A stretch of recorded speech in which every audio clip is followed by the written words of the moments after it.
Welcome everyone to Bhagavatam Shravana. Thank you so much for being here today. This is a very, very special day. This Art of Prayer workshop, Rukmini Walker is one of the first and most senior disciples, that means student, of Srila Prabhupada in our entire movement.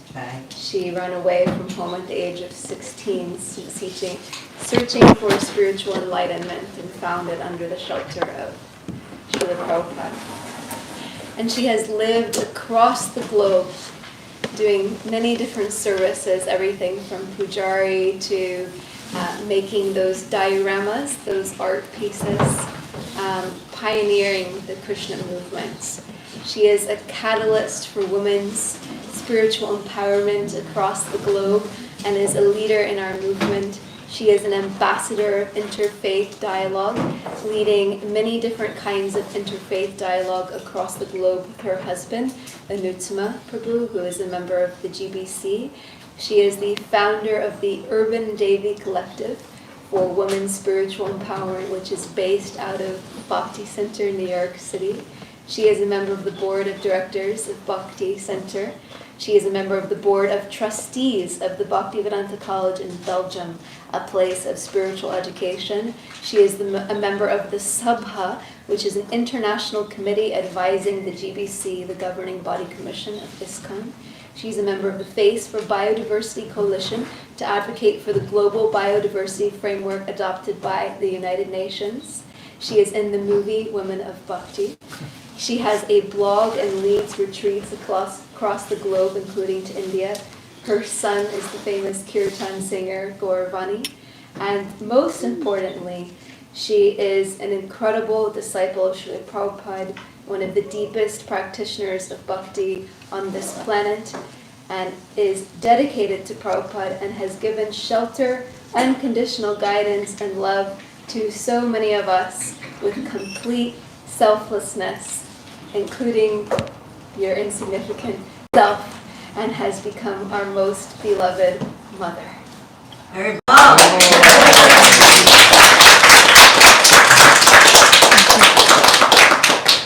Thank you, dear Champak.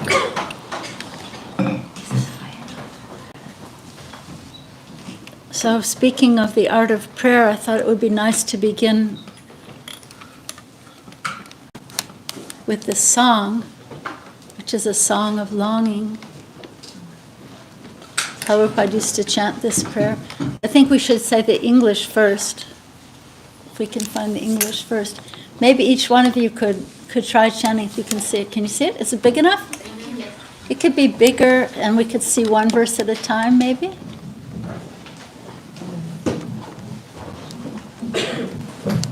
I could try to navigate as we move, like this. Are you moving it? Maybe it's a little too big because now we can't see the whole verse. Yeah. Little smaller. Or people can Smaller, smaller, smaller. There, that's great. Okay, who would like to begin and say the first verse in English? When will that opportune moment come to us? When will there be shivering of the body as soon as we chant Lord Gauranga's name? While chanting Hare Krishna, when will there be tears in the eyes? Someone else? When will I obtain the mercy of Lord Nityananda Chandra? When, by his mercy, will the desire for material enjoyment become very insignificant?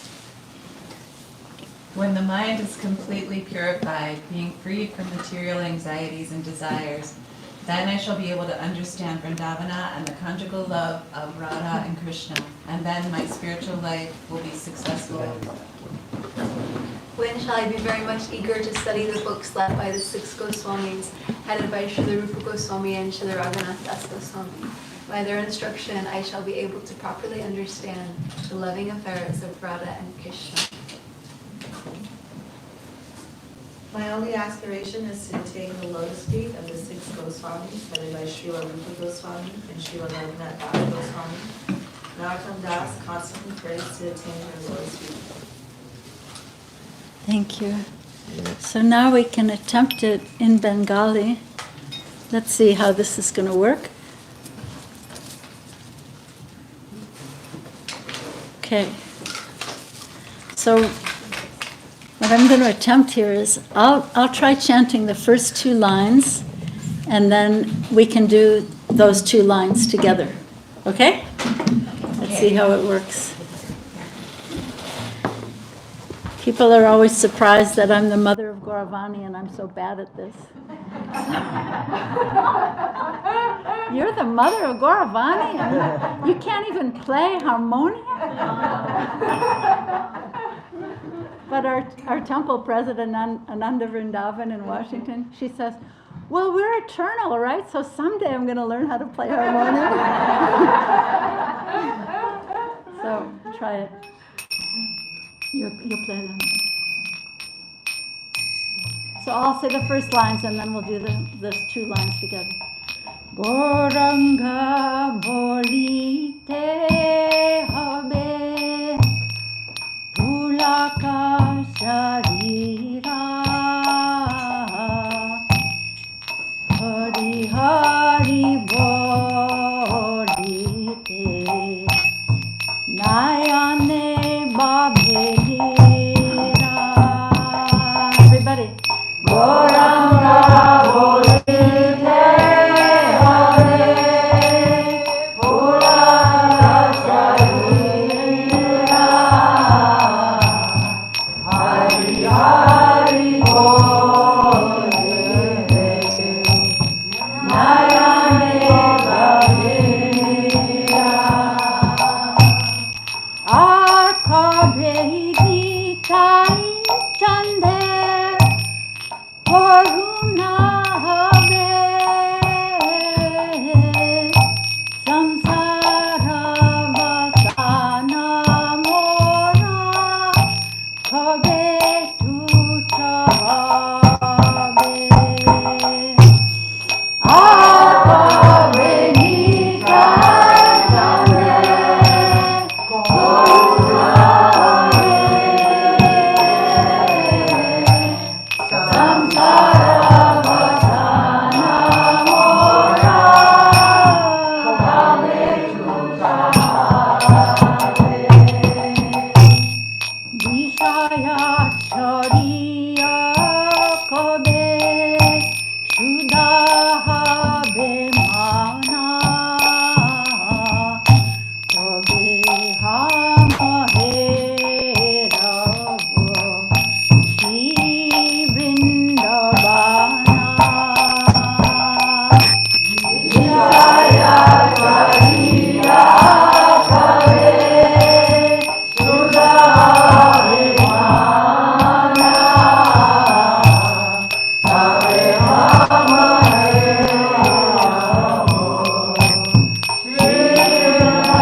samsara vasana mora kobe tuta hobe arabe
Swayam Rupa Kadambayam Dadati Swapadantikam Vandeham Shri Guru Shri Jatapatakalam Shri Gurun Vaishnavamscha Shri Rupam Sakadatam Sahagana Raghunatam Tam Tam Sajivam Satyaitam Sarvaditam Parijana Sahitam Shri Krishna Chaitanya Devam Shri Radha Krishna Padam Sahagana Lalita Shri Visakha Mitamscha Nama Om Vishnu Padaya Krishna Prasaya Bhutale Srimate Bhakti Vedanta Swami Namine Namaste Saraswati Deve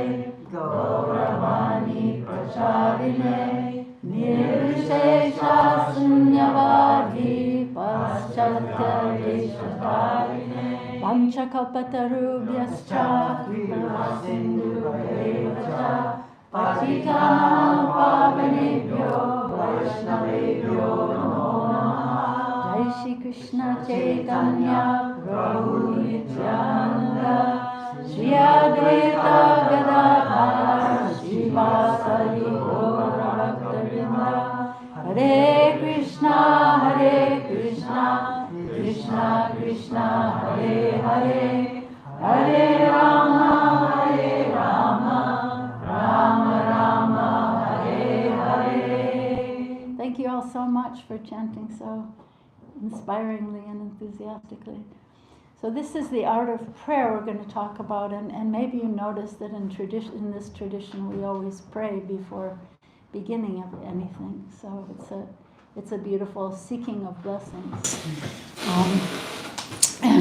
This is Bhagavat Shravana, meets every Sunday morning, and Vasudev Prabhu asked me to focus on prayer in connection with Srimad Bhagavatam, since this is Bhagavat Shravana.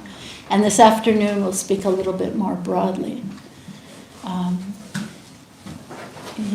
So this prayer of that we begin with, Om Agyana Timarandasya Gyananjana. It's so beautiful. It says that Rupa Goswami understood, Sri Chaitanya Mano Bhishtam means that he understood the mind of Lord Chaitanya. So how beautiful to seek blessings from such a great personality as that. Yeah. I wanted to begin with these. There are two beautiful prayers to Srimad Bhagavatam from Sanatana Goswami. So I'll say two of them this one. Welcome, Vandana. Nice to see you. I'll say two this morning and then three more this afternoon. They're very beautiful. So Sanatana Goswami, in worshipping his beloved Srimad Bhagavatam, he says, O nectar from the ocean of all scriptures, singular fruit of all the Vedas, rich mine of all conclusive truths, you are the only giver of sight to all the worlds. I think this could just turn off. Yeah. We don't need it. Okay. We don't need it for now, okay? Sure. The life air, okay, he's speaking about Srimad Bhagavatam. O life air of all the Supreme Lord's devotees, O Master Srimad Bhagavatam, you are the sun risen in the darkness of Kali. You are the exact image of Sri Krishna. Do you like those? Yeah. Beautiful, huh? Worshipping Srimad Bhagavatam. So it's said that the Upanishads speak to us like a teacher. I don't know if you've heard this before. It's very, very beautiful. The Upanishads speak to us like a teacher, and the Puranas speak to us like a friend. And Kavya, or poetry, it said, speaks to us like a lover. And Srimad Bhagavatam speaks to us as all three, which is really beautiful. So, but what is prayer? Do you have a favorite prayer that you like to say? Anybody have a certain prayer that, yeah, please, Gopal. Whatever you'd like to do. You want to say a favorite prayer of yours? It's not my prayer, but I like to recite that. It's very, very simple, coming from His Holiness Radhanath Swami. Once I heard it in his class, and he said, "Oh dear Krishna, you know my heart, and you know what's the best for me.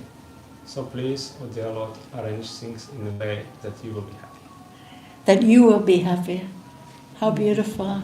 Did everybody hear that? Should I? I'll repeat it. Okay. My dear Lord Krishna.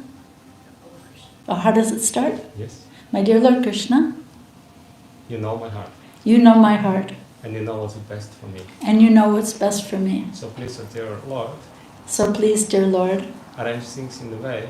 Arrange things in a way. That you will be happy. That you will be happy. So beautiful. Anybody else have one that would like to share? Yes.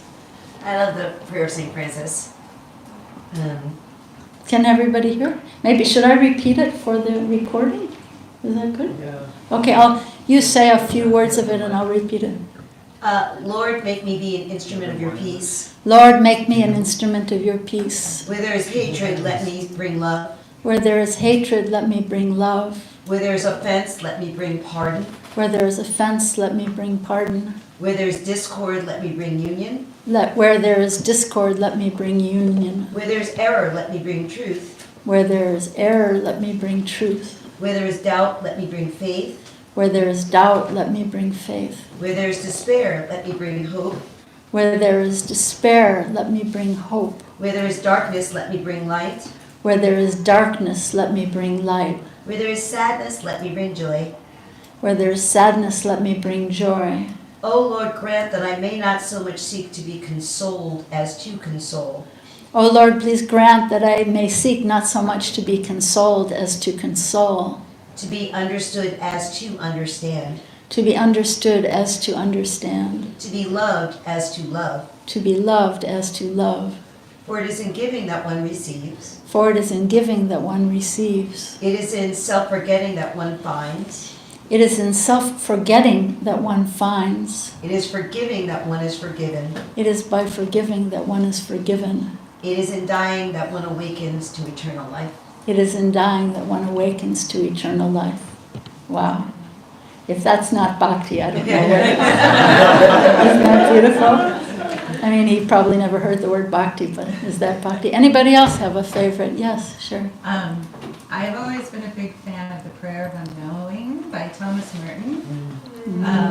My Lord God, I have no idea where I'm going. My dear Lord God, I have no idea where I'm going. I do not see the road ahead of me. I do not see the road ahead of me. I cannot know for certain where it will end. I cannot know for certain where it will end. Nor do I really know myself. Nor do I really know myself. And the fact that I think I am following your will And the fact that I think I am following your will does not mean that I am actually doing so. does not mean that I'm actually doing so. But I believe that the desire to please you But I believe that the desire to please you does in fact please you. does in fact please you. And I hope anything apart from that desire. And I hope that I will never do anything apart from that desire. And I hope I will never do anything apart from that desire. And I know that if I do this, you will lead me by the right road, And I know if I will do this, you will lead me by the right road, though I may know nothing about it. though I may know nothing about it. Therefore, I will trust you always, though I may seem to be lost. Therefore I will trust you always, though I may seem to be lost. And in the shadow of death, I will not fear. And in the shadow of death I will not fear. For you are ever with me, and you will never leave me to face my perils alone. For you will never leave me to face my perils alone. So beautiful. So beautiful. Thank you so much. Anybody else have one they would like to share? Short or long? 2 words, 5 words? Anything? Yes, Champak. 2 very simple ones. Vanchakalpa tirugascha kripa sindhuve evacha patitanam pavanebhyo vaishnavebhyo namo namaha. I offer my obeisances unto all the Vaishnava devotees of the Lord who are just like desire trees, can fulfill the desires of everyone, for they are full of compassion for the conditioned souls. And I love this one because just to always have that consciousness that anything that we have in bhakti is due to the mercy of the devotees. So just to have that consciousness as you walk throughout the day, just of gratitude and worship of the devotees. And then the other 2 ones that I love the whole Shikshastakam, but my favorite 2 verses from the Shikshastakam is the Trinadapi Sunichena verse. One should chant the holy name of the Lord in a humble state of mind, thinking oneself lower than the straw on the street. One should be more tolerant than a tree, devoid of all sense of false prestige, and should be ready to offer all respect to others. In such a state of mind, one can chant the holy name of the Lord constantly. So just to remind myself, because I need this reminder that it's through humility and wanting to serve others that we please the Lord and can have a taste for the holy names. Beautiful. Thank you so much. There's oh yes, Vandana. Well, you're named Vandana. I have a few favorite prayers, but the one that always kind of gets to me are the last 2 mantras from the Sri Upanishad. So I'll just read the translation to those. Again, this is coming from the heart of a person who's about to die. Let this temporary body be burnt to ashes, and let the air of life be merged with the totality of air. Now, O my Lord, please remember all my sacrifices, and because you are the ultimate beneficiary, please remember all that I have done for you.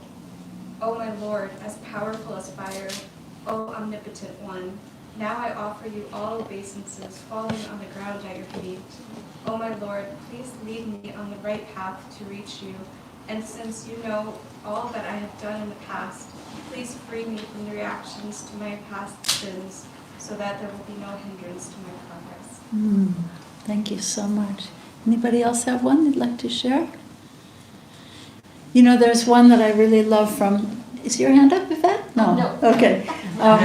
There's one I really love from Prahlad Maharaj that's in the 5th canto, and Rabindranath Swarup Prabhu gave kind of a more broad translation.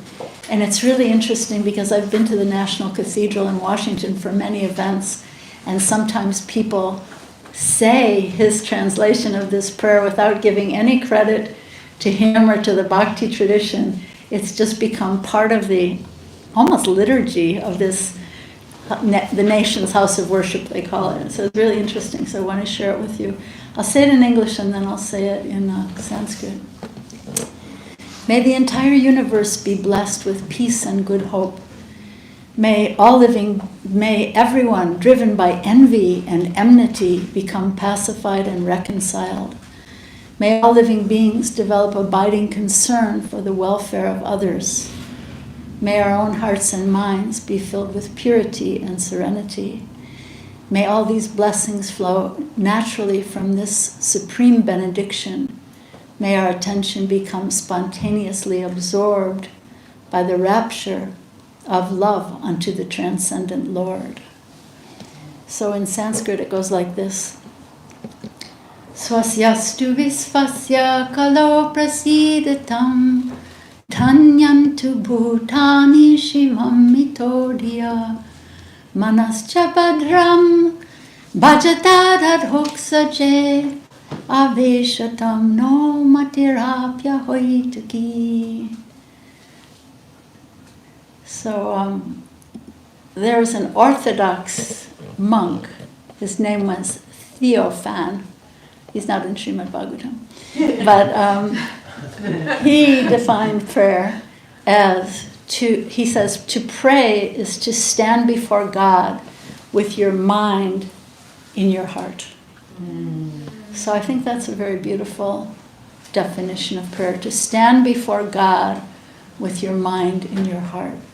Or we might put it a different way, that darshan means to come to see the Lord, but more so to be seen, right? We've heard that before. To authentically show up. Here I am, my Lord, with all my faults. Sort of sounds like the prayer you read from Radha, we spoke from Radhanaswami. Here I am, my Lord, with all my faults. You see me better than I see myself, right? So devotees try to pray for blessings, as I said earlier, before beginning any endeavor. And what do we always hear before, at the beginning of Srimad Bhagavatam class? Nasta prayeshu abhadreshu nityam bhagavata sevaya bhagavati uttama shloke bhakti bhavati nashtaki. Before reciting the Srimad Bhagavatam, which is the very means of conquest, isn't that beautiful? Mm-hmm. The very means of conquest. Think about that. We first offer respects we pray for blessings to the personality of Godhead, the Narayan Rishi, to the goddess Saraswati, the goddess of learning, and to Srila Vyasadeva, the author. And there's one prayer that I would say that I say every day,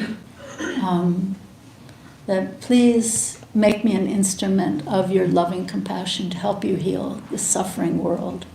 So I know that, there's so much suffering in this world, so much that we see, so much that we don't see.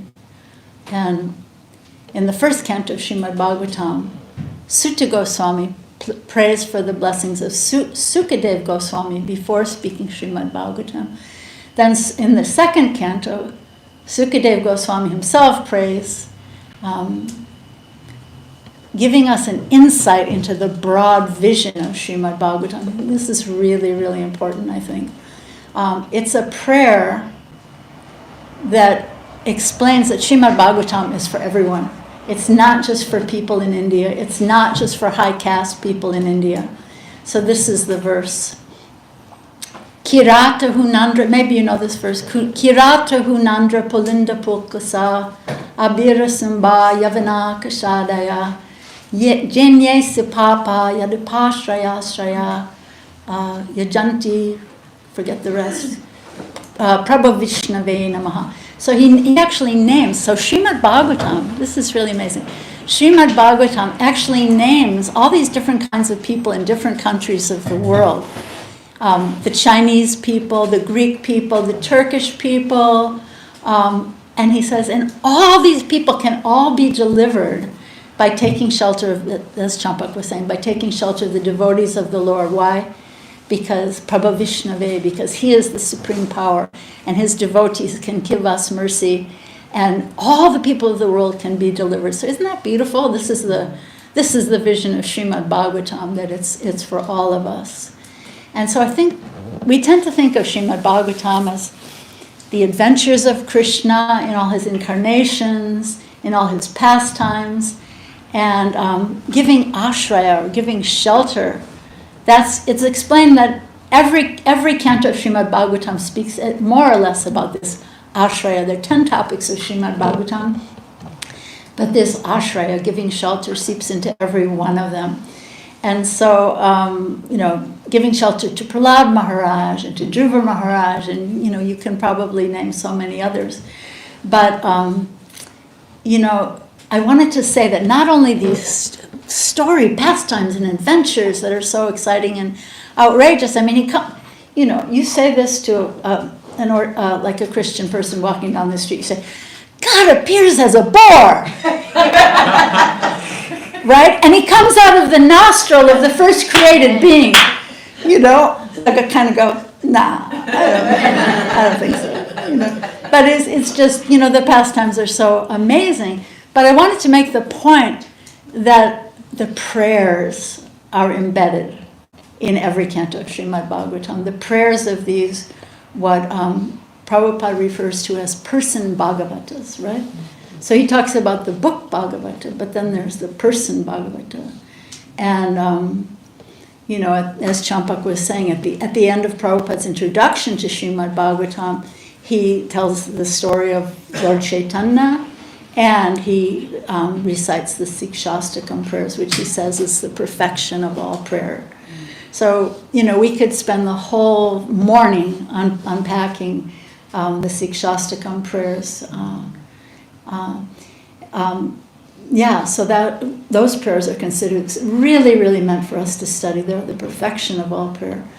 And I wanted to say that in the first canto of Srimad Bhagavatam, there's so I was thinking how prayers can be chanted in so many different moods, right?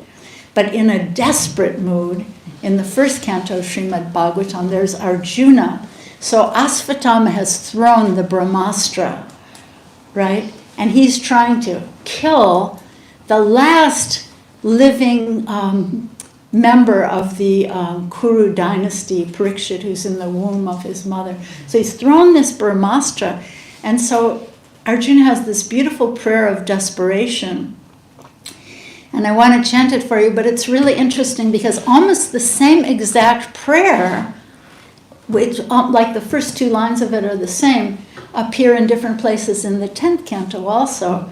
When the 2 demigods in the Damodar Leela, those 2 demigods, fallen demigods, drunken demigods, they start praying almost the same prayer. And then also when the residents of Vrindavan are terrorized because Indra is devastating Vrindavan with his rain clouds.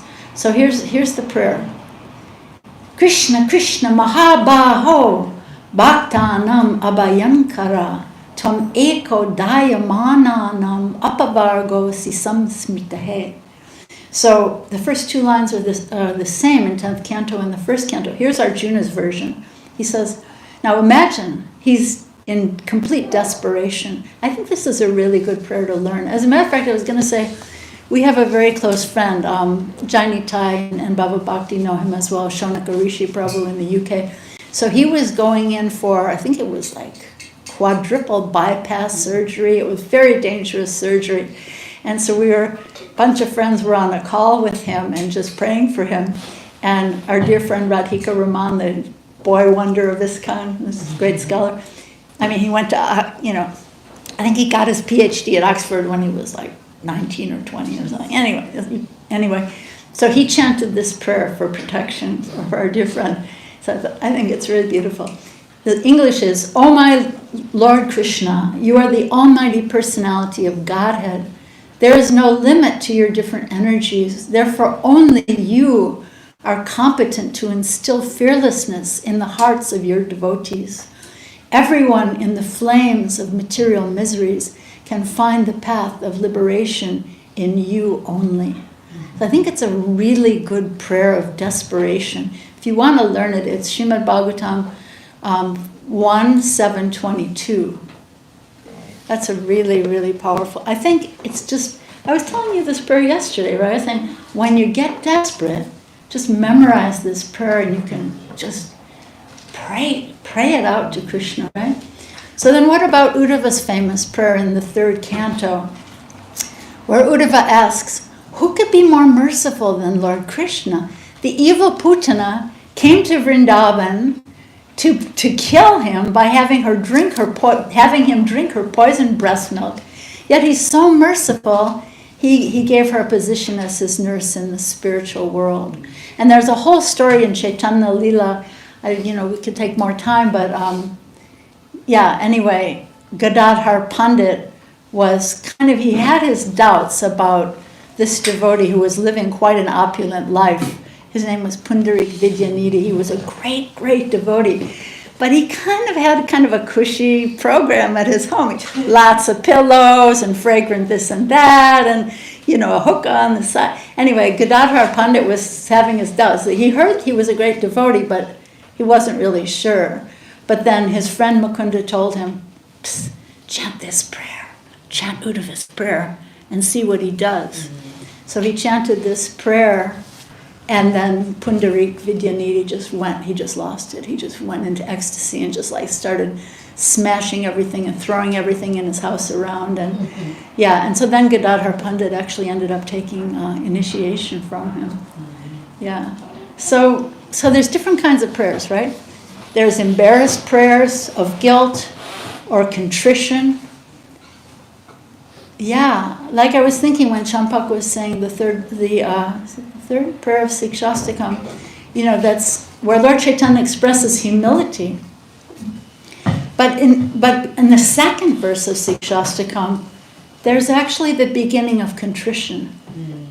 Because we say, he's given me so much, so many opulence of his holy name, but I'm so unfortunate. I have no attraction for them. So it's the humility starts with contrition in that 2nd verse, and then goes to humility, So then we have in the 11th canto, there's, I love the prayers of Pingala the prostitute. I mean, can you imagine prayers of a prostitute where she just opens her heart and starts talking about, I've just wasted my life. I'm just running after men who just will never make me happy. And, I've neglected the Lord of my heart. Look it up, Pingala, 11th canto, fantastic, beautiful prayers. They're prayers of aspiration at the moment of death, right, by a so-called demon Vritrasura. Of course, the famous prayer for more suffering, not to be imitated, by Kunti Devi, asking her, just send more suffering, because whenever I suffer, I see you. And now that you're going away to Dwarka, leaving Hastinapur, I'm not going to see you. So send more suffering, I want to see you. Amazing, inconceivable. So, so there's so many different series of prayers in the whole Srimad Bhagavatam. And I just want to really make that point, that these prayers are embedded in every canto of Srimad Bhagavatam. Kunti Devi also prays to her dear Lord Krishna, let my love for you flow without hindrance like the Ganges flows to the sea, I like to pray that one every day too, just melt my stone heart and let my love for you flow, just without hindrance. Radhanath Swami put that one on his title page of the Journey Home, which is so beautiful. And then there's a beautiful prayer to the Holy Name by Devahuti in the 3rd canto of Srimad Bhagavatam. And she's glorifying the Holy Name, that anyone, even someone from the most lowly, unfortunate birth, can be delivered by Krishna's holy name. So again and again, the Bhagavatam points us to the fact that this is for everyone. This is not just for some little caste of people in India. This is for everyone. It's for the women, it's for the men, it's for the, the low-born so-called, it's for the everybody, right? Which is so beautiful. And then I think one of you reminded me of the prayers of Prithu Maharaj. I think it was what you said, Gopal, Prithu Maharaj. He, in the 4th canto, I love his prayer, because basically he's saying, we're the kids, you're the dad, we don't know what's good for us, so you please arrange for what's best for me, because I don't know. There's the glorious prayers of Lord Shiva there too. And then, let's see, Akrura. What about Akrura, right? He is supposed to be the acharya of prayer. They're Mahajans, or great teachers, who exemplify each one of the 9 processes of bhakti. And he exemplifies this method of prayer in entering Vrindavan. And he's supposed to be our teacher. If any of you ever go to Vrindavan, or if you think in your heart when you're chanting of going to Vrindavan, he's the teacher of how to enter Vrindavan in a mood of great humility, and I would say contrition. And what is that mood? It's it's this mood of, I left you, I turned my back on you, and now I'm trying to turn around and see you once again. So humility and longing while entering Vrindavan, longing to see Krishna and Balaram. It's explained that it's an amazing story. I've actually been listening to some great YouTube talks by Bhakti Vigyan Swami. I think it's maybe 4 or 5 talks about Akrura's, what we can learn from Akrura's mood of entering Vrindavan. Akrura served the evil Kamsa for 12 years. When all his relatives ran away, Krishna's parents were imprisoned by Kamsa. All the other people of the Yadu dynasty were like, we got to get out of here because we'll be next. He's got Vasudeva and Devaki in prison. And only Akrura stayed there and served him. And why did he do that? He became his right-hand counselor. Why did he do that? Because he had this aspiration in his heart that one day, if he was trusted by Kamsa, Kamsa would send him to Vrindavan to go get Krishna and Balaram, to bring them to Mathura. And one day that finally happened. So he goes to Vrindavan and is overwhelmed. He's rolling on the ground. And I met this devotee from Montreal. He was doing some theology with a professor at a university in Montreal. And his professor had kind of seen this in Srimad Bhagavatam. And he was saying, look how crazy these bhaktas are. They roll on the ground. Is that the craziest thing you ever heard of? This is like a, mundane academics look from the out, like looking at the bottle of honey from the outside, and not understanding Akrura. So they're joyous prayers of celebration, of union with Krishna, prayers of longing, separation by the gopis.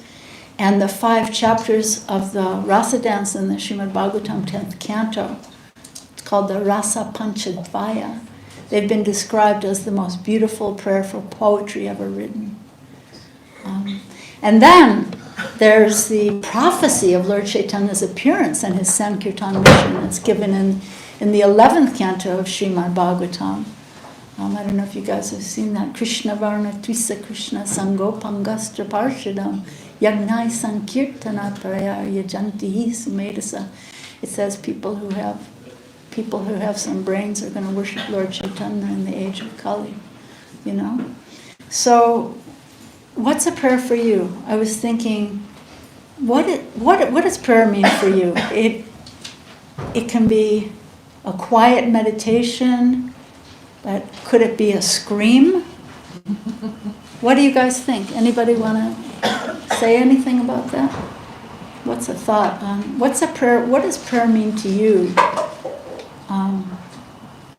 Anybody have a thought on that? Yes. Dialogue. Nice dialogue. Very nice. Dialogue. Like kirtan, right? It's a call and it's a response. What else? Yeah, just to add to that, remembering my true position as a soul in relationship with the divine. Nice. Very nice. My true position as a soul in relationship with the divine. Anybody else have a thought? Champak? Lata Saki Devi Years ago, you Jasi. sent me this video. It was a Christian minister saying that we gotta, I don't remember the exact words, but it was something about you just gotta tell God everything. Remember you said that to me? And I was like, wow, yeah. So I think it can be a quiet whisper, a longing of the soul. It can be a loud shout. It can be wherever we're at that time. Prayer is a vehicle for us to offer our heart, our lives, our soul to Krishna and tell Krishna everything. And then I think that as the prayer deepens, sometimes, someone maybe who's upset, they gotta like kick the pillow, but then like eventually they calm down and surrender. Yeah. So I think that the process of prayer can be wherever we're at, all of those things, but then ultimately that prayer brings us to the place of surrender and the deepest longing and love offering and whisper of prayer to be engaged in service coming from the innermost chamber of our heart. Beautiful, beautiful. Thank you so much. Starts as a whisper, and if you're going to kick something, kick the pillow, but punch the pillow. Don't kick the dog, right? But I wanted to share a story with you. Vandana is here. She's sitting over there. Her name means prayer, and I wanted to share a story. If it's all right, I didn't ask your permission, but if it's all right, I wanted to. So last time I was here in New York, Vandana, or maybe it was a while ago, Vandana was telling me that she had this desperate prayer because they raised the rent on her apartment from a certain amount to like a skyrocketed amount, so much more. And she was like, Radha Muralidhar, you've got to do something. You've got to do something. How are we going to take care of you if we have to move to Queens? What are we going to do? What are we going to? She was like totally desperate. And she's like, in a mood of desperation. How are we going to take care of you if we have to move away? And you got to do something. It was so beautiful. So I just wanted to share that. It can be a scream like that, a desperate cry from the heart. And then, of course, they won the lottery. They got this apartment that's like, the whole brahmachari ashram could fit in their apartment. But anyway, desperate cry of the heart. And have you ever had that experience when you like cry out something from your heart in a desperate mood, and then you see something in your situation shift? Anybody want to share anything about that? You're desperate, and then wait a minute, something changed here. Yes, Jenna. I don't know if it's exactly something in my situation, but in June I was having one of those conversations with Krishna, and I was driving home, and I was driving home, and I was having one of these conversations. I was like, I'm trying so hard, I'm trying to do everything that I'm supposed to do, and I'm staying with it, and I'm not feeling any different, and I was desperate, and I really wasn't doing any listening. But within 3 hours of that conversation, there was this tiny 4-week-old baby kitten with these bright blue eyes that was suddenly in my world and needed me, and suddenly nothing else really mattered in my world, and it felt very much like that was the answer to my prayer. It was like here is a physical manifestation of love for you. So I think that, everything sort of did change because it sort of shifted my focus. Beautiful. Here's one of Krishna's beloved living beings you can give some care to. With the brightest blue eyes. Aww. Beautiful. Beautiful. Anybody else have anything on that? Yes. Jamuna Jaya. Victorious Jamuna.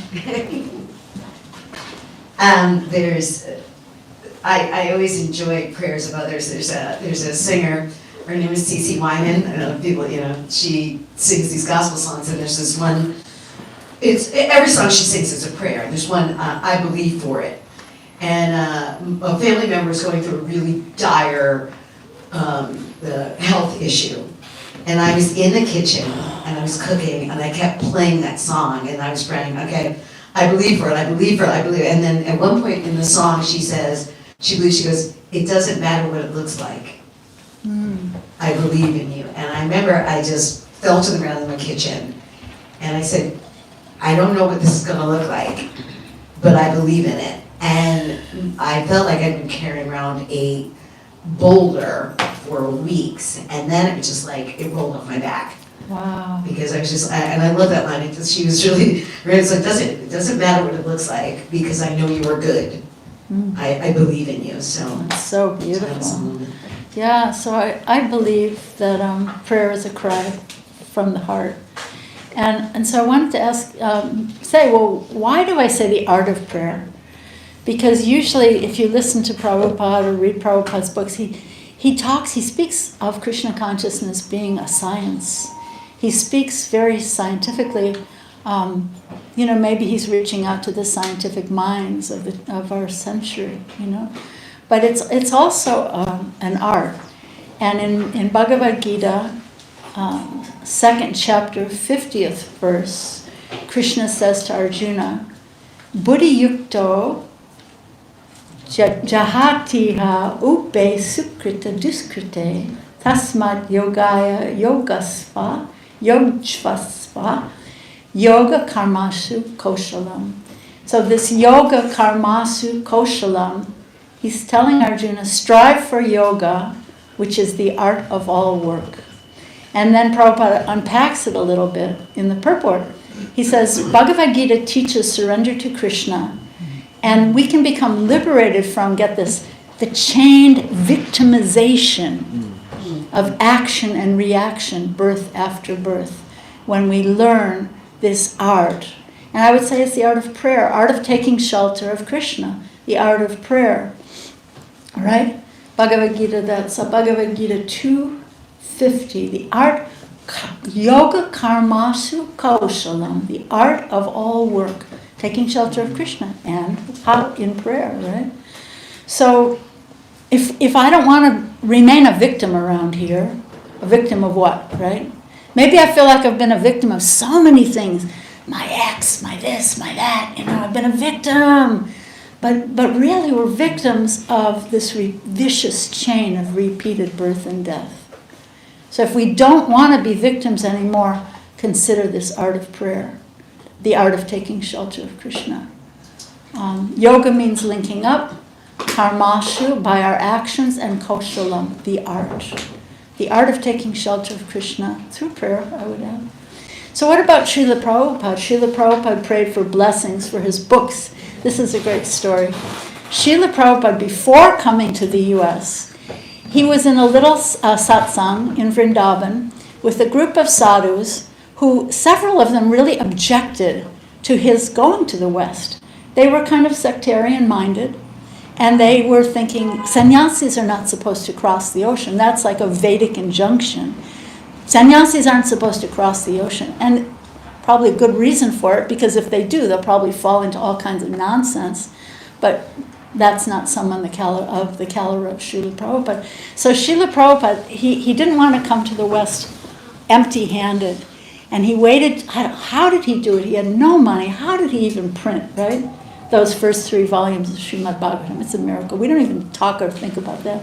But somehow he had these 3 volumes of first canto printed, and he had them in his hands. He's in this little satsang, and he says to his mixed group of sadhus, right? He says, so these books are going to New York, and I want you all to bless them. So he took the 3 volumes, and he passed them around the circle, and he asked each one of these sadhus of mixed mentality, right, to bless them. So obediently they all, sadhus, they bless. And then the books come back to Prabhupada, and then he said, so someone will have to carry them. Have you heard that one before? He said, someone will have to carry them, so please bless me. So he kind of tricked them into, yeah. And then, of course, before leaving for New York City, Srila Prabhupada prayed for blessings from Srila Rupa Goswami at the Radha Damodar temple. He went to the samadhi of his Guru Maharaj at Mayapur at Chaitanya Math. He went to the house of Sri Advaita in Shantipur, praying for blessings, everywhere for praying for blessings. And of course in Boston Harbor, before even setting foot in New York City, Prabhupada prayed for the blessings of Srimati Radharani. And therefore he was successful in his mission, because he prayed for the blessings of Srimati Radharani. So his prayerful mood, so many uncountable, we've all heard the New York stories, right? Uncountable struggles and hardships and starvation and homelessness, and it goes on and on and on. Nobody knew who he was or what his gift was, and there was no audience for Srimad Bhagavatam. You know, sometimes I think, well, he could have, you know, some people say that only what's in Prabhupada's books should we listen to. We shouldn't listen to any of the anecdotes or stories. But you know what? Without the person Bhagavat, no one could have understood those books. There was no audience. Like usually when someone prints a book, publishes a book, the publishing house will say, well, who's your intended audience? Well, there was no audience for Srimad Bhagavatam.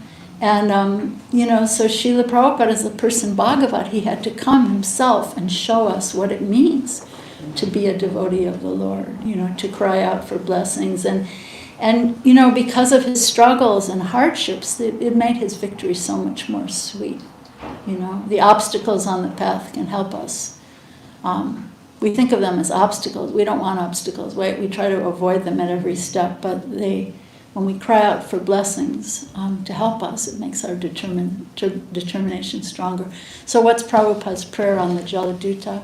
He says, he's praying, he says, but I know that all things are possible when you show your causeless mercy, because you are so playful, he says to Krishna, and fond of inconceivable pastimes. You can make me a success or failure as you like, but please make me dance, make me dance as you like. So beautiful. So yeah, you know, we see in Bhakti that devotees pray before beginning any endeavor. If we feel incapable, it awakens some humility. We can become empowered to chant incessantly, to pray incessantly. Before I was a devotee, my first experience with what we call mantra chanting was, I read this book by a Russian pilgrim. You know, maybe some of you or many of you know about in the Orthodox Christian tradition, they chant the Jesus prayer. Lord Jesus Christ, have mercy on me, a sinner. So I read this book called The Way of a Pilgrim about you read that? Yeah. Anybody read that? Way of a Pilgrim? Yeah. And actually one thing they say in that book is, this doesn't come from India. Doesn't come from India. Well, of course it does. You know. But anyway, so what I remember in particular from that book is, so he's walking around Russia and his only possessions are a loaf of bread and a bag of salt and this Jesus prayer on his lips. And it said that that this Jesus prayer became synchronized with his heartbeat. It was so beautiful, you know. So I was a little kid and I would like be swinging on the swings at my junior high school, and I was just like chanting that, you know. And yeah, that was my first experience with all this. But we can actually strive for that incessant. It's meant to be incessant, you know. We think Prabhupada told us to chant 16 rounds. Prabhupada didn't tell us to chant 16 rounds. He told us to chant incessantly, you know. You're walking down the street in New York, you're washing your dishes, you're doing your laundry, whatever you're doing, we can be chanting incessantly. And that's that vibrant connection we can have with Krishna through his holy name. It's so, so beautiful. Kirtanya Sadhari. So not just to pray before, but to pray in the middle, to pray in the end. And here's a nice quote for you. It said that we're just about to have Thanksgiving, right? The most beautiful holiday in the Western world. So it said that gratitude in advance is the most powerful creative force in the universe. So, you know, you don't wait till, you know, thanks a lot after it happens, or, you know, you unwrap the gift, oh, thanks. But before opening the gift, before it happens, to be grateful. And that is the most powerful creative force in the universe. You know, how beautiful is that?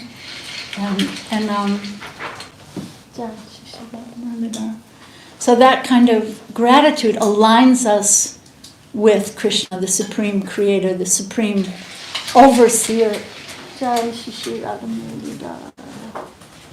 the supreme So Krishna is called the overseer and permitter. So when we place a prayer at Krishna's lotus feet, he's hearing it and he's permitting, we want to align ourselves with his will. So I wanted to share one devotee when I was thinking about this, talking about this idea of doing this art of prayer workshop. Well, I was talking to different devotees. One devotee said to me, well, I'm just not I'm not really a very prayerful person. I don't really pray. And I was thinking maybe he was thinking of himself as a more rational, not so emotional person. But then he came back to me after a while. He said, I thought about it. And actually, I'm praying all day long. He's like, this is happening, that's happening, and he went back and thought about it. That actually, I have so many prayers I'm praying during the day. So maybe this idea of prayer triggers something from your childhood. Maybe you were made to sit and chant, say the rosary as a Catholic, growing up as a Catholic, or made to sit and chant japa, by your parents or as a child in Gurukula. I was in a satsang last week at Bhakti Yoga DC. We have a yoga studio in Washington called Bhakti Yoga DC. And we're talking about prayer. And this one young woman said that she remembers being really scared as a child by this prayer. This child's prayer. Now I lay me down to sleep. How does it start? If I die before I awake, pray the Lord my soul to take. And she remembers being really scared by that. So this is the nighttime fear of a child, but as we grow up to maturity, here's another perspective, Here's, speaking of death, okay? We're here temporarily, we're here as pilgrims. We should be pilgrims in this world, not tourists.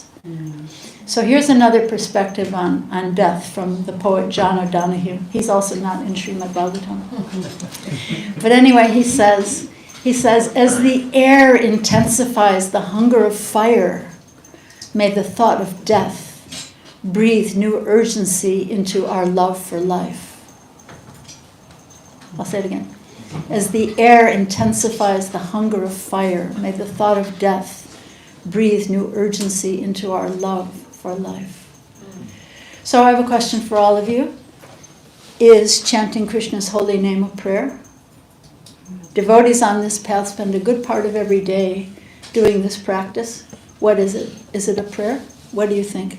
Somebody want to pass the mic? Somebody, is it a prayer?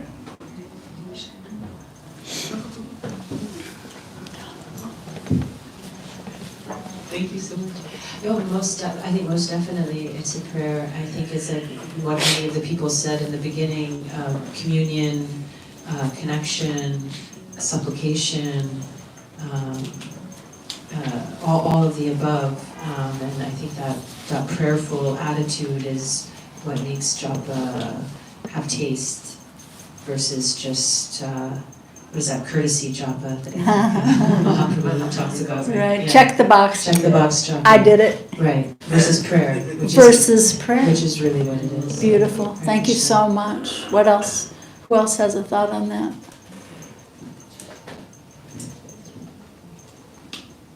My Gurudev always reminds us that the words are evocative. It's "Oh Radha, Oh Krishna." So it's definitely a calling out, please engage me in your service. So he always points out it's an evocative. It's really calling out, and that makes it a prayer. Beautiful. What else? I guess I see it as a conversation too. It's kind of like with kirtan, it's a calling out, and it's like a give and a receive, a give and a receive. I try and think of that. I mean, I'm not always successful, but when I do kind of hit those moments of japa, being that conversation, being that link, it's really beautiful. Jenna had something. I came here actually very early in my path and attended a course with Mahatma Das Prabhu, and during his lecture, he did a kirtan, and he said, this time we're going to translate the Maha Mantra in this kirtan, and he sings, he said, we're going to do it in English, right? Oh Radha, oh Krishna, please engage me in your service. Oh my friends, please accept me, bring my heart closer to yours. And that has been like a beautiful, whenever I do that kirtan, that he did the whole weekend, the same kirtan over and over. And whenever I do that one, I like to bust into English version. Very beautiful. Beautiful. Thank you so much. Anyone else have a thought? Yeah, so, oh my dear Lord Krishna, oh energy of the Lord Sri Radha, for so long I've forgotten you, but from today I am remembering you. Please engage me in your loving service. So yeah, there's this mood of contrition. There's a link between contrition and humility. For so long I've been turning away from you. Now I'm suffering. I need your mercy. So chanting in this mood of humble contrition, I left you. Now please pick me up. This is a call from the heart. Or, as it was pointed out, I don't know your name, but as was pointed out, chanting can be a mindless repetition or like background music for the wandering mind, right? Of course, the holy names of the Mahamantra themselves have immense power. So even if that chanting process is practiced without care or conscious attention, but it can take a very long time, right, if we don't put our heart into it. Bhaktivinoda Thakur says something beautiful. He recommends to always be praying to the Lord, to be able to chant clear, attentive rounds with the mind fixed on Krishna. He says, for on one's own, one cannot accomplish anything. Krishna's grace is necessary to cross the ocean of material existence. And this is interesting, he says. This is so different from the yogis. He says, being anxious at heart. Yogis are seeking peace, right? We're seeking anxiety.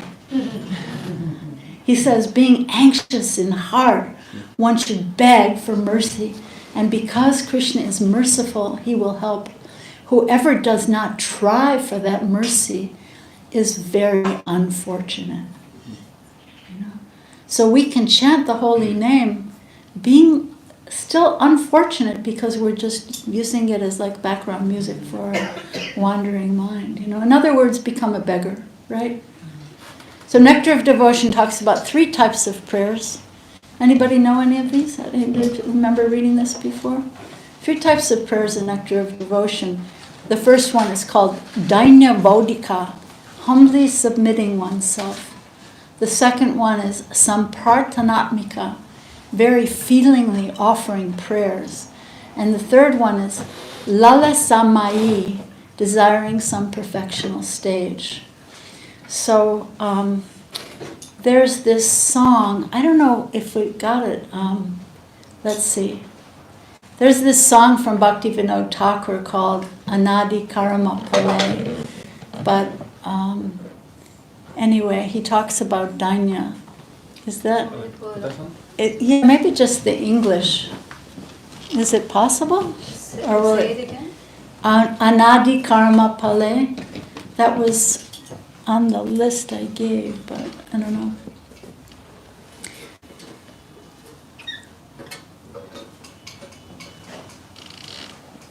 Okay. Okay, just the English. So this is Bhaktivinoda Thakur near the beginning of his book of songs called Sharanagati, and he's lamenting for forgetting the Lord in his life. And just, you know what? If you find the English, maybe you could just read it. Anyway, here's a. Find it? What's the name of the song? Anadi Karma Pale. Anadi Karma Pale. But that's all right. Here's another one from Bhaktivinoda Thakur. We found it. Do you want me to Found read it? the English? Yeah. Just the English, yeah. Who has it? It's We here. have it. Okay. You want to say? I have. Yes, Radhika. Radhika came all the way from Toronto in her travels as a pilgrim. I have fallen into the ocean of material existence as a result of my selfish activities. Yeah, Mike, wait, Radhika, we need to pass the mic to you. I have fallen into what? The ocean of material existence. Wait for the mic. Oh, sorry. I have fallen into the ocean of material existence as a result of my selfish activities, which are without beginning, and I see no means of deliverance from this great ocean of nescience. Day and night my heart burns from the poison of these worldly activities, and on account of this my mind never finds any satisfaction or happiness. Hundreds and hundreds of desires, like nooses around my neck, constantly give me misery and trouble. In that great ocean of nescience play the waves of materialistic tendency. In this world there are many thieves and rogues, of whom 6 are prominent: lust, anger, greed, illusion, and madness. They are causing me great fear, and in this way my life is coming to an end.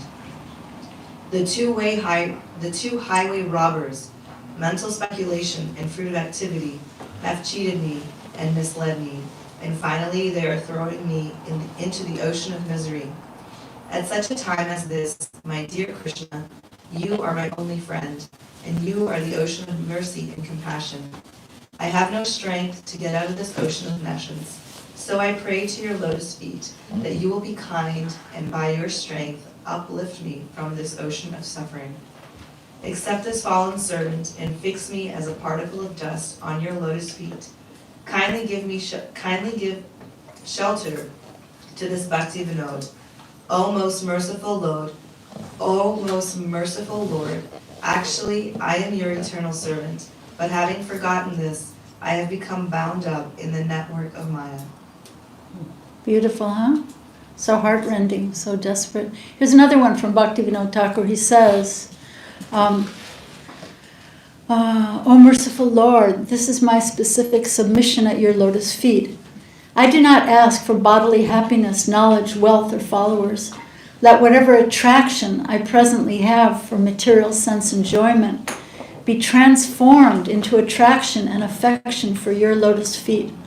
I pray not only that this affection for your lotus feet remain unvarying in all circumstances of happiness and distress, but that day after day it continues to grow by the influence of chanting your holy names. Wherever I take birth, be it in the animal species, in the heavenly planets, or in hell, may ahaituki, which means not selfishly motivated, bhakti ever grace the heart of this servant. There's so many beautiful prayers, right? And I was thinking, we're coming toward the end of the time, but I was thinking that when prayer is on fire, there's an element of desperation, right? An element of longing, or even a type of greed. The song we sang at the beginning talks about this kind of akuti, this longing or greed. So visualize a live volcano. And there's this hot molten lava pouring out of it, pouring down the mountain. And if you touch it, you become fire. But when the volcano is dead, and then the rock is cold and hard and calcified, right? So how do we want our hearts to be? Like molten lava, on fire, or cold, hard, and calcified? It's up to me. It's up to you, my friends, We can choose. We can do this journey birth after birth again and again and again, Who knows where we take birth next time, with my mixed desires. So maybe I'm too complacent. Maybe I'm too entitled. And thinking that I deserve something that I'm not getting. Right? How about that? But that authentic prayer is really like molten lava. And how can I try to wake up from sleepwalking through my life to try to touch that, to awaken that place of fire or molten lava in my heart? If the heart is stone cold and calcified, how can I help myself or anyone else, right? So I just want to conclude with some thoughts about, this is Bhagavat Shravana, and as someone pointed out, I think it was Sherry, that kirtan is a call and a response, and hearing Srimad Bhagavatam is also a call and a response.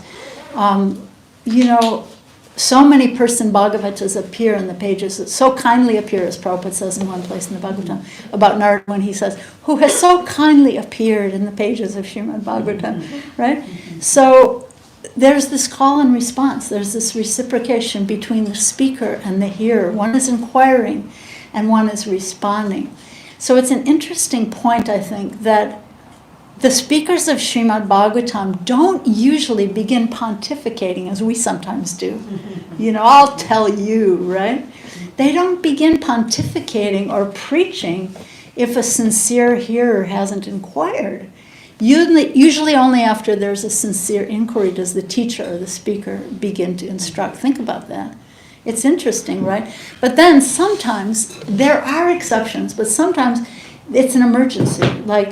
Like when Narada Muni walks off his path, he's walking through the forest, he walks off his path and he sees Mrigarhi the hunter killing these animals halfway. Well, Mrigarhi didn't have any sincere inquiry, but out of compassion for those poor animals, Narada says, hey, why are you doing this? Why are you causing so much pain to these poor animals, right? Or another example of that I was thinking would be Lord Buddha, right? Lord Buddha also appears out of compassion for the animals. And people are saying, well, you know, what you're teaching is against the Vedas. Throw the Vedas away. I don't care about any Vedas. Ahimsa parama dharma. Ahimsa is the greatest dharma, right? So sometimes there's emergency, but usually it's this reciprocation, as you were saying. It's a call and a response. And I was thinking, I think it's an important point for all of us. Any one of us who tries to speak from Srimad Bhagavatam or teach, we have to really learn to listen. You know, I'm going to talk, but I think we have to learn to listen. And deep listening also opens the heart to trust. And trust opens the heart to an inkling of faith. And faith opens the heart to prayer. And bhakti is a call and a response. Just like in kirtan, it's a reciprocation. It's a sincere call from the heart. It's a prayerful inquiry. It's a reciprocation of voices.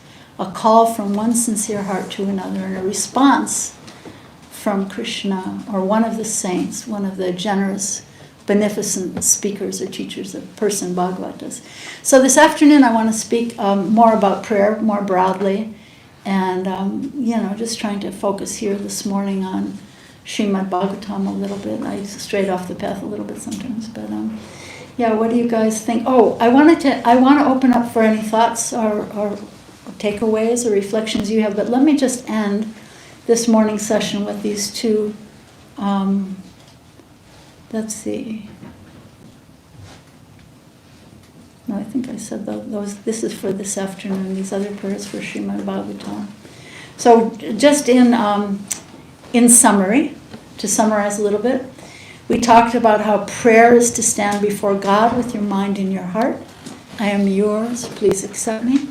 We talked about how the art of prayer is the art of taking shelter of Krishna, the art of all work. Yoga karmasu kausalam. Strive for yoga, the art of all work. Because the art of prayer is the art of taking shelter. We talked about how begging for grace before beginning any endeavor, be a beggar, travel through the world in humility and simplicity as a pilgrim, not a tourist. We talked about how the prayers of Srimad Bhagavatam are reciprocation between the speaker and hearer, and try to open our heart to that call and response of the person Bhagavatas who so kindly appear in Srimad Bhagavatam. And one other thing I just want to say, pray for a melted heart to be able to deeply hear the voices in the pages of Srimad Bhagavatam and the pages of the days of our lives. So thank you so much. Any reflections or takeaways or questions or complaints or clarifications or anything? Yes. Hi, my question was just that. What's your name? Nagma. Nadma? Nagma, yes. Nice I to don't meet know. Yeah, but it's for the recording. Hi, my name is Nagma. My question is for the people that mentioned their favorite prayers when you were asking them, and they came from all different resources. How does somebody find a favorite prayer? And is it something that you're learning in school or your parents? I mean, I think it's amazing to be at a certain stage in your life and have a favorite prayer. For me, it was always Om Namah Shivaya. Whenever I was in trouble, my mom always told me to say that. Any kind of trouble from like grade, first grade till like my entire adult life, until I came to the Bhakti Center, and now I do the Maha Mantra as well as Om Namah Shivaya back to back. And I think before I realized that it was a prayer, I would just call out to my mom, because as a kid, your mom is the closest thing to safety to God, right? Because if God can't be present in every single situation in life, He gave us mom. Right. So just a question for any of the 4 or 5 people that brought their favorite prayer for us today, like how did they develop that favorite prayer? Like what went into place? So. Anybody else want to answer that? Jamuna Jaya, what do you think? The prayer of St. Francis, having been brought up very Catholic, is something that has been since I was little. But when I came actually to the Bhakti path, I heard once the definition of, I think it may have been from your son actually, was saying once that one way to describe the Maha Mantra was the prayer of St. Francis. And that's really when it became my favorite. But something I did, not this past Kartik, the previous Kartik, my vow was I vowed a prayer. I went alphabetically, and I was like, A is for Bakura, B is for Lord Balaram. I went through different texts and I found when sometimes I had to fudge it with some of the letters, but I did it, and then I did one a day, and then now some of those are some of my favorites. So you just sort of put that in and look. But St. Francis came to me as a child and stayed. Beautiful. So you can be on a lifelong search as a pilgrim. Search for your favorite prayers, and and they're there in all traditions. That's what I find so beautiful. Did I mention that we had a interfaith Thanksgiving last week at our temple in Potomac? We had people from all different faiths at our temple. There was a Muslim man, there were Unitarian Universalists and Catholics and Protestants and Jews, and all the people in the local area came together. We had an interfaith celebration of Thanksgiving, and it was magnificent, So, all these diverse voices of all these angels, you just reminded me, there's a really beautiful prayer from this Muslim woman, Rabia, from the Islamic tradition. She says, if I pray to you for the joys of heaven, let me never see heaven. And then she says, and if I pray to you to avoid the pain of hell, send me there forever. And then she says, let me pray to you just for your beauty alone.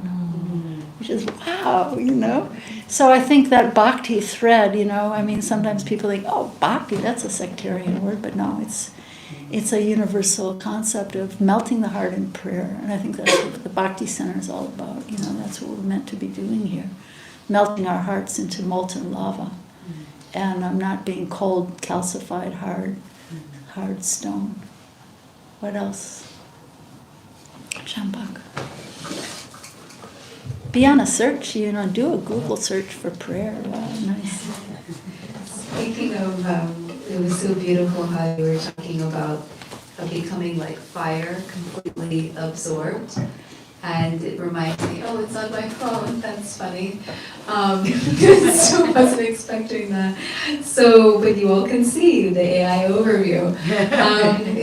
Giri Govardhan Prabhu from the DC Temple told me about this prayers, Bhakti and all traditions of the Desert Fathers. And it's the story of there was this young Joseph came to the Abba. And, Abba asked Joseph. And he's saying, I do my prayers, I do everything right, I do all the ritual, but what more can I do? And he replies, if you will, you can become all flame. Which is essentially urging him to let his spiritual life be consumed by God's love. And they say that he put his arms up in the air when he said it, and fire shot out of his hands. You know, these are the desert fathers. This is, you know, this is not just Sunday go to church. You know, this is bhakti, right? Beautiful. What else? Anybody else? You have a few minutes. Anybody else? Questions, complaints? Anything not clear? Anything you want to add? Any prayer you want to add, or anything? Or we can go have lunch. Yes. Oh yes. What's your name? Avenisha. Avenisha. No, just Venetia. Venetia. It's a prayer. I just wanted to mention this one. It's super short. Rumi, you know. Yeah. Tears are prayers too. They travel to God when you can't find the words.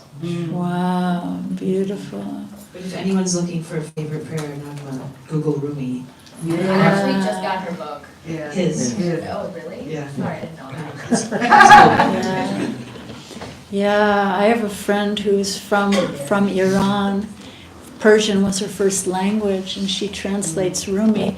She doesn't go through like English versions, and he has this one prayer. This is her translation. It's not published in any book, but he says, when the pen tries to write about love, it breaks apart and gets stuck like a donkey stuck in mud.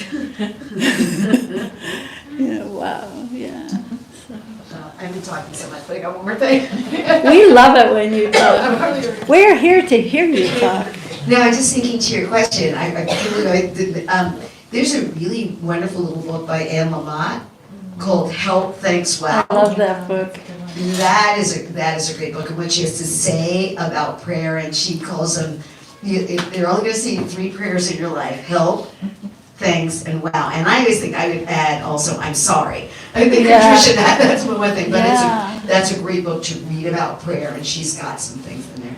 And that's a great book to give also. It's a really good gifty. But if you're looking for a gift for someone for the holidays, that's a wonderful, wonderful book about prayer. And help, thanks, wow. So, and sorry.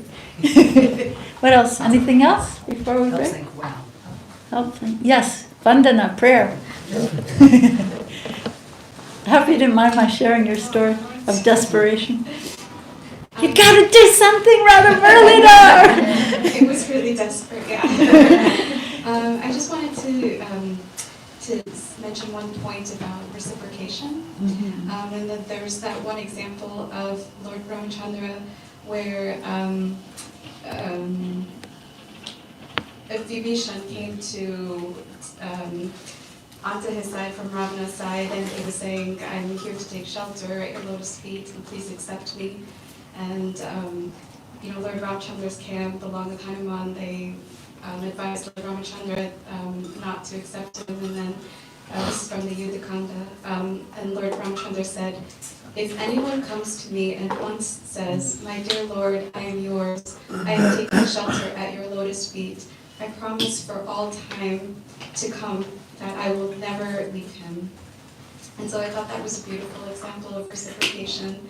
And also not that we should just take it for granted and say, okay, Krishna, I'm yours, and then he'll always be ours. My spiritual master in particular had always said that love means always to conquer. So every single day we have to conquer, and we have to, well, we don't conquer Krishna, but make our attempts and make our offerings and make our prayers. So I just wanted to Beautiful. Conquer Krishna's heart. Krishna's heart is conquered by the devotees. So to be conquered by Krishna, conquer Krishna. Krishna becomes a prisoner in the heart of his devotees. So it's a call and a response. And thank you so much. It's beautiful. Yes, you have a thought. Just a quick reflection on prayer. For me, it's a sacred space where you enter into communion with the divine. Beautiful. A sacred space that could be just anywhere on the sidewalks of New York, right? Beautiful. Angels everywhere. Burning bushes everywhere. We just have to open our hearts. Thank you so much. So we're at time. I want to respect your time, and thank you all so much, and more this afternoon.